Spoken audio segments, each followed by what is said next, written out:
Hey, aloha everyone. Michelle Melendez with blossominnerwellness.com and standtogetherhawaii.com, author of End Dieting Hell, How to Find Peace in Your Body and Lose the Weight, and Great Maui Land Grab, What Caused the Maui Fire and Is Your Home Next? I love truth. I am a truth seeker, and this is my friend as well, Pastor Kevin Hill in Hilo on the Big Island of Hawaii.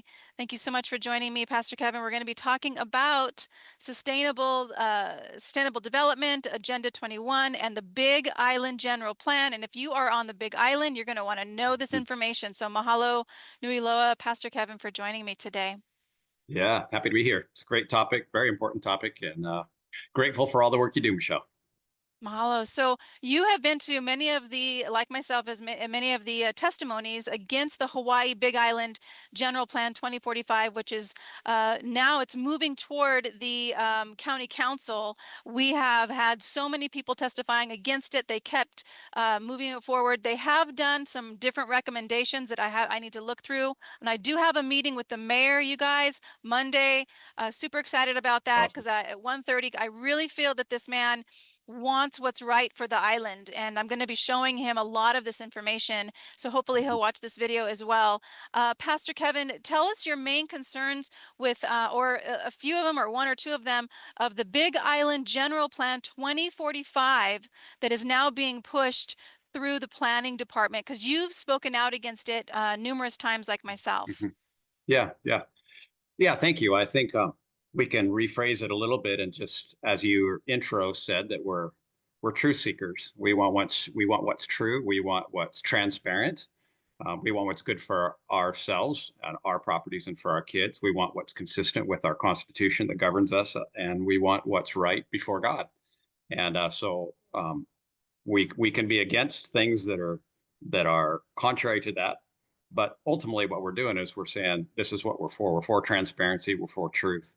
And one of my biggest issues with the way this whole thing is rolled out, and I can share a little bit later about my conversation with the planning director and with the ex-head of Oscar, but it's the everything And we're is going to subtle. explain what Oscar is. I just want to say we're going to explain Okay. what Oscar is because you Yeah. guys need to know that Oscar is in the plan, and basically what it's going to do is going to take away the voice of the people, and it's included in this plan. Yeah. So we'll talk about that later, but go Yeah, ahead. yeah.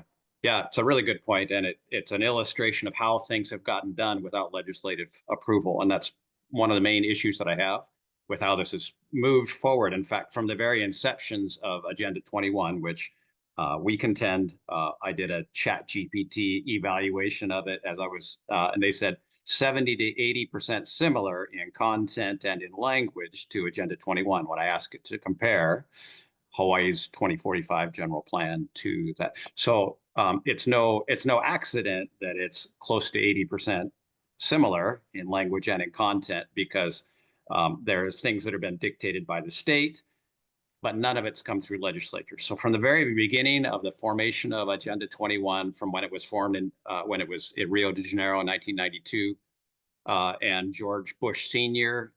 Started this process. They didn't do it as a treaty. They didn't do it in anything that would force it to come before Congress.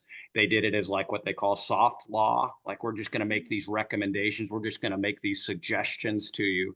And from that premise, each president after that has made their own contribution to the expansion and the development and the acceptance of these by forming outside organizations that don't require legislative approval, to like just encourage everybody and to show you how you're supposed to adopt this. So that's one major issue, is the subtlety, the deceptiveness with which this has been from the very beginning has been, to attempt to not bring it before your attention so that you can make an intelligent decision as a voter, but to get it all done through subtle and Yeah.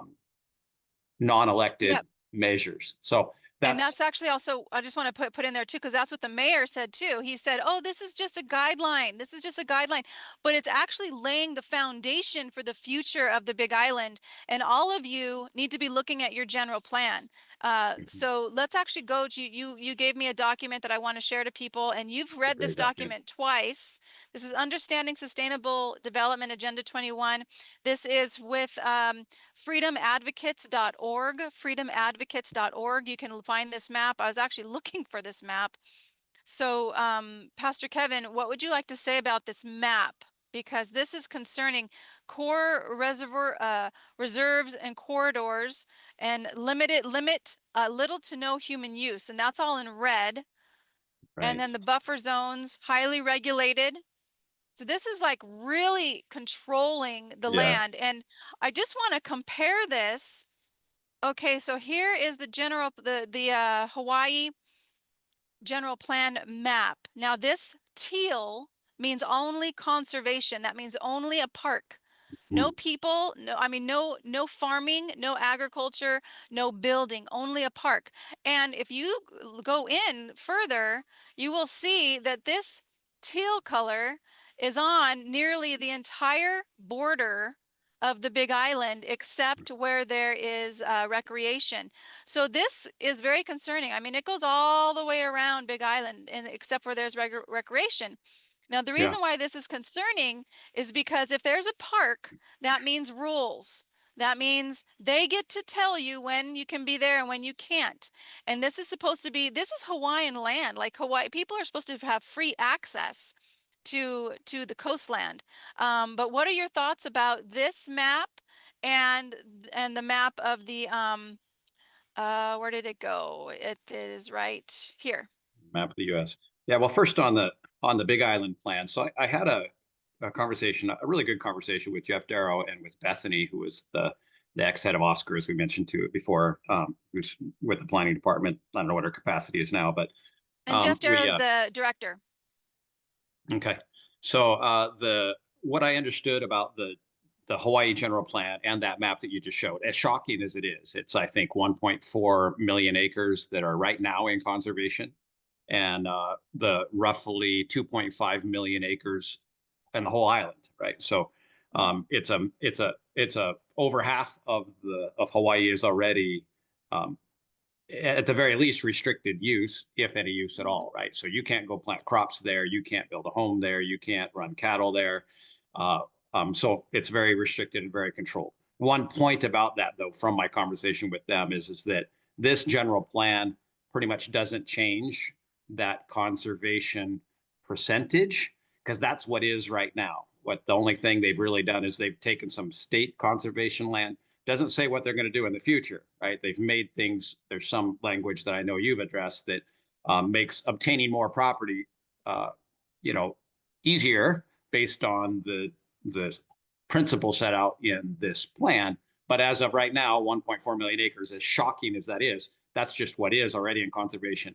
And the general plan wants more conservation. And that back to the map of the U.S., that shows what a preponderance. So they say at a minimum 50% of land to be in some sort of a conservation or corridors or some restricted use. So that's really where it's going. It's not just, and it won't stop at 50%.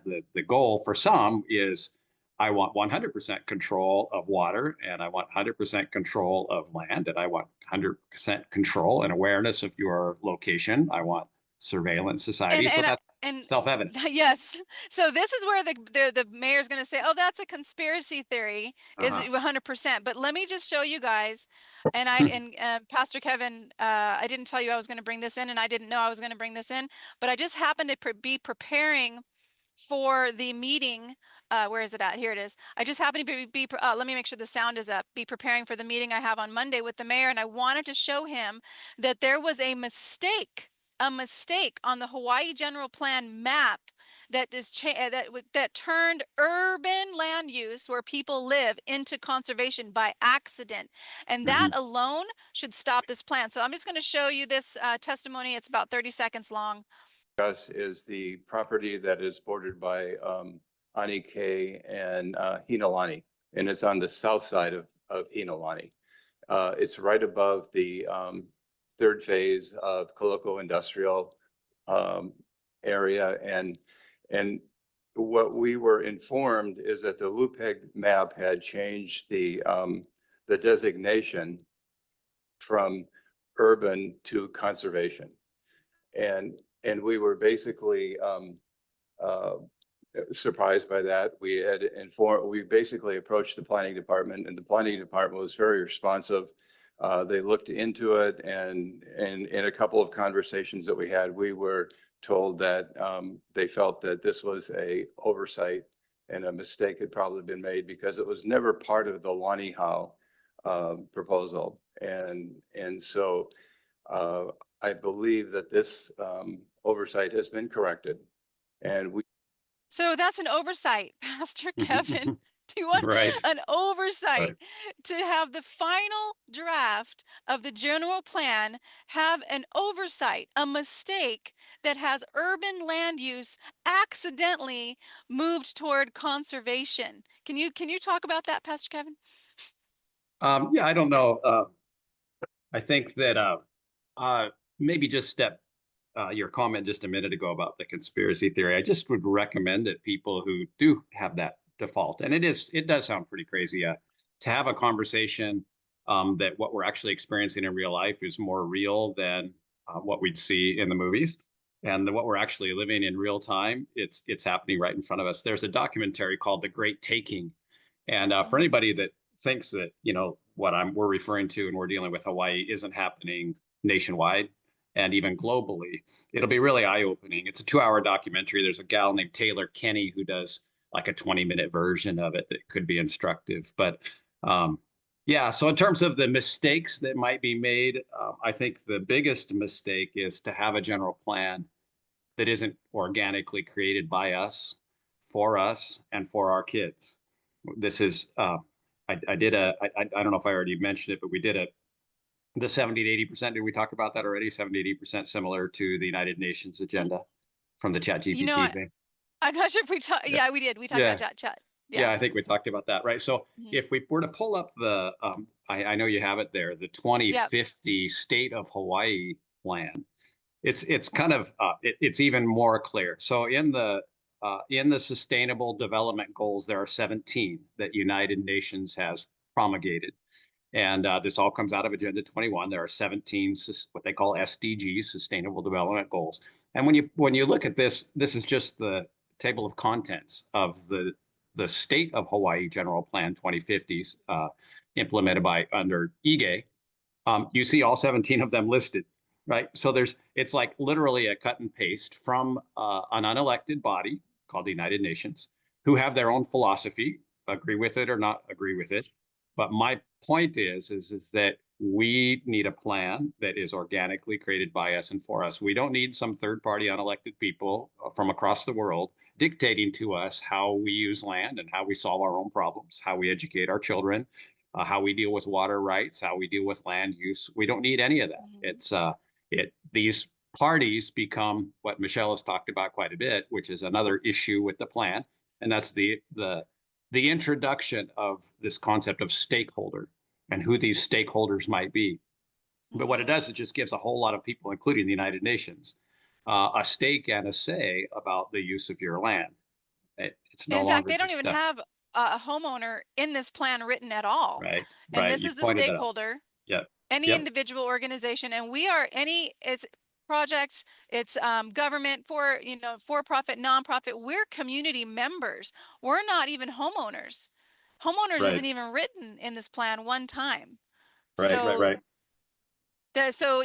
when the mayor says this is only the guidelines, that means homeowners, there aren't going to be any homeowners because we're not there. We're not, the homeowner isn't Right. even, has a part in this plan. Right, which ties into other issues that aren't directly related to the general plan but stem from it, and that's property taxes. Our my friend told me he got his bill I think Tuesday before last, and his agricultural land that he grazes a few cattle on went from 280 a year, $280 a year, to just under 5,000.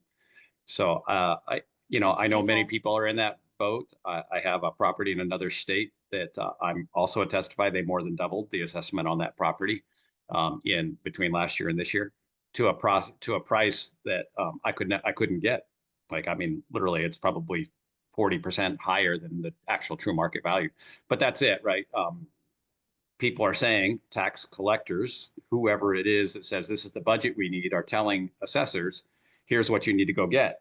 Right. So it's working backwards instead of by true assessment. It's happening all over the country. Mm. One place I listen to, it's a different conversation, but says has data on 46 states so far that say that all states are, well, at least 46 of the states are doing something very similar. Here's a quote from this article, Understanding Sustainable Development Agenda 21.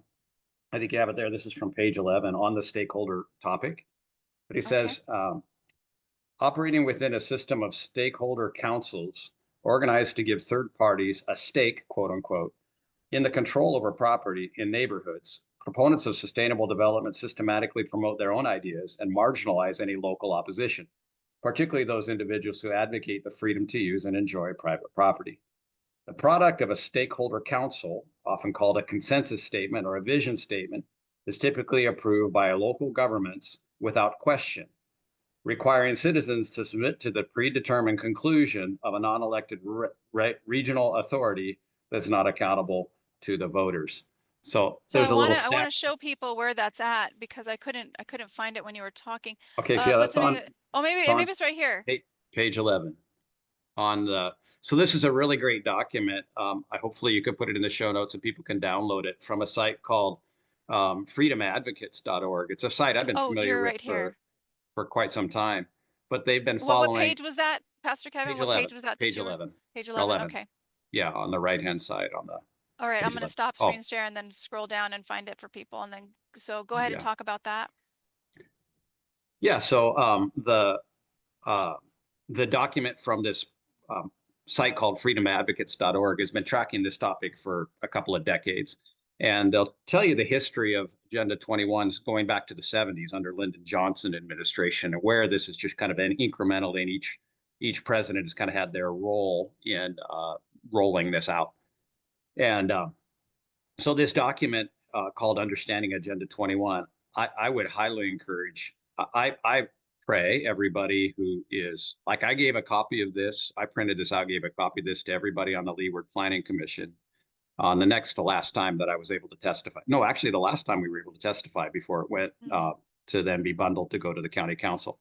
And Mm-hmm. my prayer is that everybody reads it, because it's shocking to understand how this can be implemented without people being really aware of what they're implementing, because there's large portions of this that are being handed down. We just went to that screen with the state of Hawaii. And so when the Mm-hmm. state of Hawaii says to the county of Hawaii, hey, you need to support, we're encouraging you, we're soft law, we're recommending to you that you pay attention to these.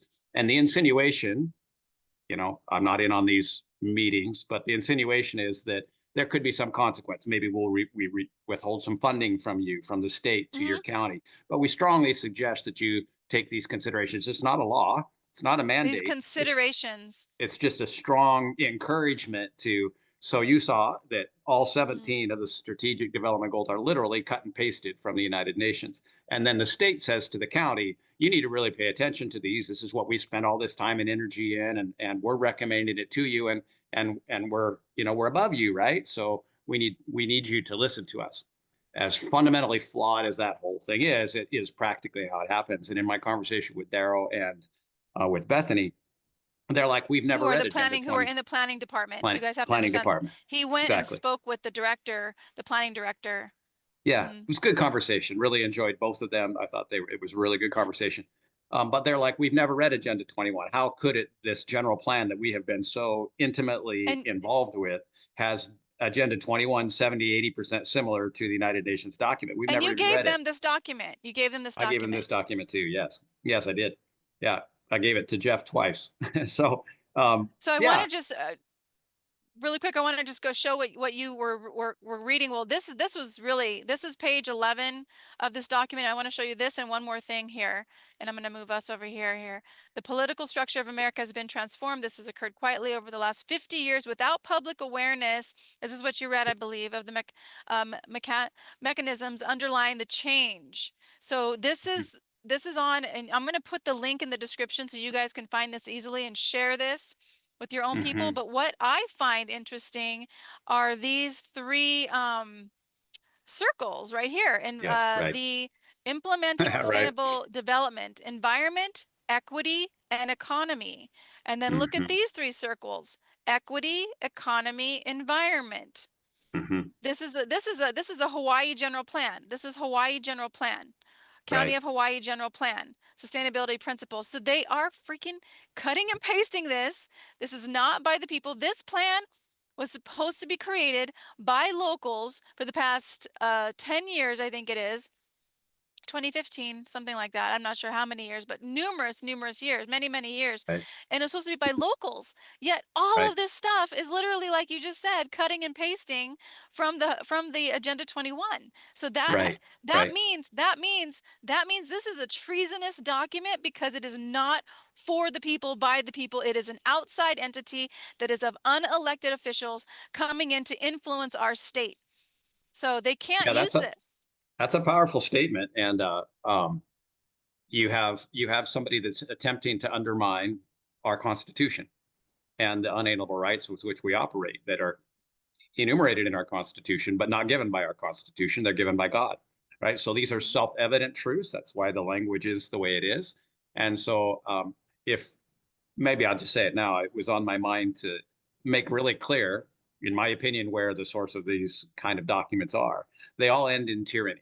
They all end Mhm. in ultimately we control everything, and Mhm. there is a desire in certain men's hearts to imperialistically rule the world. It's not our natural state, but I believe that it's the pit of hell is where these things originate. I really do, because God's system of governance is all about free will, and he'll put it before you. I give you life and death, and I exhort you to choose life, but there has to be an alternative.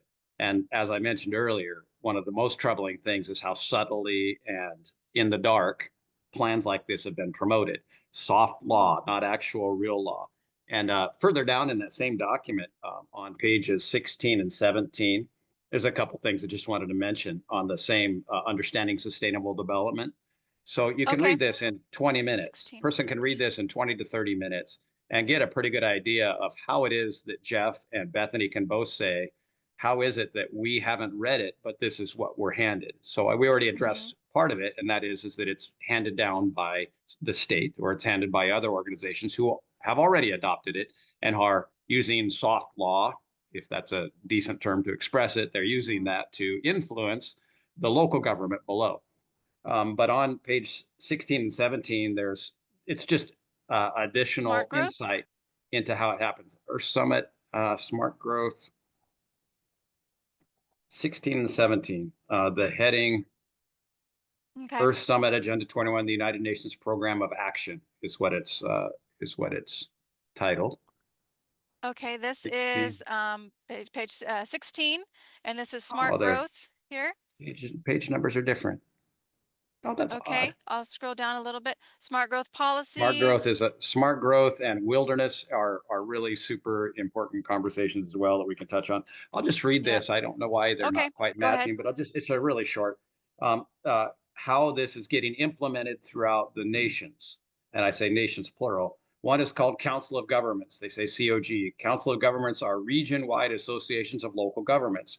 Regional bodies typically defined to serve an area of several counties to address issues such as regional and municipal planning, economic and community development, cartography, a whole bunch of other things. So there's outside organizations. These aren't elected people, but there are councils of mayors, there are councils of governors, there are various of these councils that have that can be methods of, I'll use the term indoctrination, but of education Mhm. and of influence that are outside Mhm. of the voter. And the Yeah, I second one, found so it. that's called Council of Governments. The next one is called Metropolitan Planning Organizations, or MPOs. So it Mhm. says COGs and MPOs are federalized organizations that break down America's Mhm. constitutionally Sorry. formulated government structures. Their purpose is to control and direct local governments from behind the scenes. Again, this isn't transparent. This is influence from behind the scenes without going to the legislative bodies and making it really clear so that you, um, with intelligent information, can decide what's best for you, for your family. And Mhm. so I strongly encourage people to read it. I'd love every elected official to read this document and understand it because it is very subtle. I get it. I really Mhm. understand how this can be implemented, and it Mhm. can be so largely similar and yet appear to be an organic creation because there's good people that have their hands on these documents. There's people who really care about our islands who are being subtly influenced, manipulated. I'd say manipulation, and it's subtle. Many have said that the season that we're in is really a psychological operation. Mhm. It's how do we influence people without knowing that they're influenced, and much of Mhm. that's going on. I wonder how many people with knowing consent agreed to have cameras above every stoplight throughout Hilo, that are moving towards this surveillance society. I wonder how many people actually want that. I wonder how many people actually really want their property taxes to increase when the price of milk is doubled and the cost of By gas. I thousands wonder of dollars. when the cost of living has gone up so dramatically, doubled in many cases. I wonder how many people would knowingly and with consent say, please raise my property taxes. Please increase my cost of living so that I could potentially lose my property if I'm unable to pay them. And so many other things, right? I know, Michelle, Well, you've and had, then the thing about people's property valuing lowering. So right, who would say, "Oh yeah, please lower my property value so that my children get less when I die"? Yeah, right, yeah. Who's going right. to do that? And yeah, and there's a lot to say about property taxes in general. I mean, they're based on a sales price, a theoretical sales price about a willing buyer would buy from you. But like, you're going to tax me when I sell it, right? So you take an excise tax cut when I sell my property, that's fine. But don't tax me every year based on pretending as though I'm selling it this year and that that's some sort of a fair evaluation of my property or what I should have to pay at all. I think there's a lot to Yeah. be challenged about property taxes general, but separate So if you conversation. were to yes, that's there's so many things to talk about here. Yeah, yeah, But right. what I really appreciate about you is that you were brave enough to come to the meetings and you were brave enough to testify and to share your mana'o and your truth about what is happening with Right. this general plan. So if you had an hour with the mayor, 10 minutes with the mayor, what would you want? What is one thing that you would want him to know? Um, that I well, first thing I'd probably want him to know, I might have to say two things. First thing I'd want him to know is that I voted for him and that I did what I could to influence those that I have influence over, because I felt there was an opportunity that as longer a political party, somebody is in a position, the more strings get attached and the more polls and the more influence. And so my hope was is that one, I've known Chemo, I mean not well, but known him for many years and know his position in the community, know his father, um, plumbing contractor, really good guy.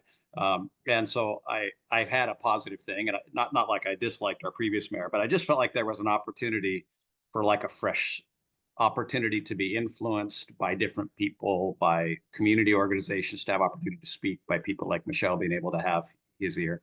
And so that's the first thing. Second thing would be that to make the case that this is not an organic document and that we don't need outside people directing us, that we really can say what's good for our bodies, what's good for our families, what's good for our land, and that we have the capacity to solve every problem within our own community. We don't need federal Hmm. help. We don't need state help. We have it in our own county.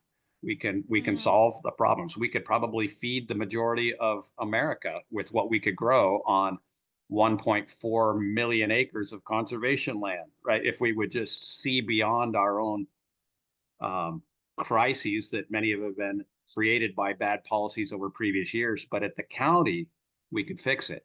And so that segues into, I know it's not one thing, but we've mentioned how the state is trying to influence the county and the federal government's trying to. And we have a good quote from the federal government that I think is a helpful and encouraging Yeah, let quote me show about what that. the current administration is doing.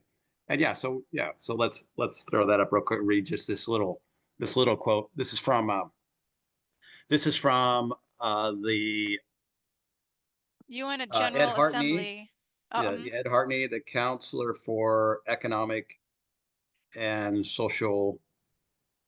Can't read my own Affairs. writing. Yeah, So anyway, so economic and his social affairs. right. Thank you. So we can read that next paragraph. I can't quite This read one it, right so here, maybe you Agenda can read it. Yeah, 2030, that one. Yeah, and read the that, and then his quote down below. Sustainable Development Goals advance a program of soft, just like you said, global governance that is inconsistent with U.S. sovereignty and adverse to the rights and interests of the Americans. Adding the new use adding the new U.S. administration has set a clear and overdue course correction on gender and climate ideology, which he said pervade the Sustainable Development Goals. And then he says, put simply, globalist endeavors like Agenda 2030 or Agenda 21, same thing, you guys, and the Sustainable Development Goals lost at the ballot box. Therefore, the United States rejects and denounces the 2030 Agenda for Sustainable Development and Sustainable Development Goals, and it will no longer reaffirm them as a matter of course. So this is from Excellent. the U.S. rejects UN Sustainable Development Goals, and you guys can find this at ESG Today. So this was fantastic, and I am going to be bringing this to the mayor's attention when I meet with him on Yeah, Monday. that's excellent.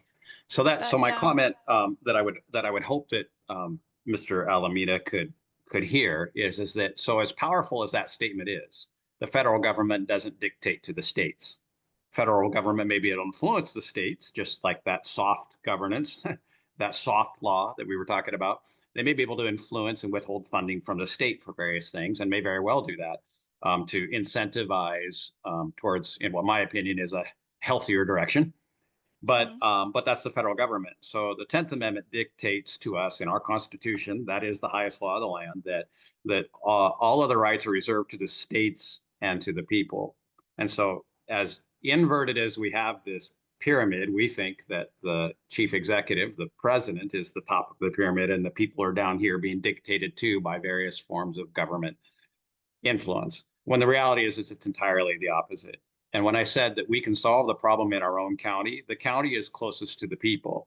It's we the people. That is who's speaking. That is who affirms our unalienable rights granted by God. It's we the people. And the county is the closest to the people. So our sheriff had, if we had in Hawaii a lawfully elected sheriff, our sheriff and our mayors are the most influential position, arguably closest to the people.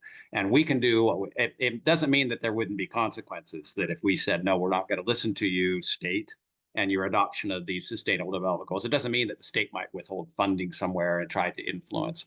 But my contention is that we have everything we need on this island. We have so many amazing people. I get to meet with an association of pastors, and they're just amazing people. There's so many if we just got together, our nonprofits and our churches, what social problem couldn't we solve? But instead, we put it off to the government agency to solve it for us, and then 90% of it gets spent in administrative costs, and maybe 10% of it actually gets to the source. But if you or I are doing it, we're meeting a need because we're out on the street, we're meeting people, or we see a need and we meet it, it's like 100% of it goes there. And so we could get a lot closer to that number. So I would love for Mr. Alameda, for Kimo to hear that we have the power. We will back you at the county level. We will back you to be able to pay for our, peace officers. We will back you to be able to take care of the needs that need to be done. What we can do with agriculture, what we can do. There's so many ways that can create enormous revenue for the state if we can look at it from a new lens. And he feels, I know this from talking to him and the previous mayor, that their hands are largely tied, like in the conservation conversation, right? Much of that's federal or it's state. And so the county feels like, Mhm. well, I can't do anything with it because it's got to go through the state or the federal government. I understand that there are barriers and challenges there, but the Constitution says that the county is the most powerful. And if we need to cut some of those ties, I'm in favor of cutting those ties, not to Mhm. not to cause harm, but to like they talk about sustainability and resilience, but then they mean different things by that in Agenda 21 and in our general plan.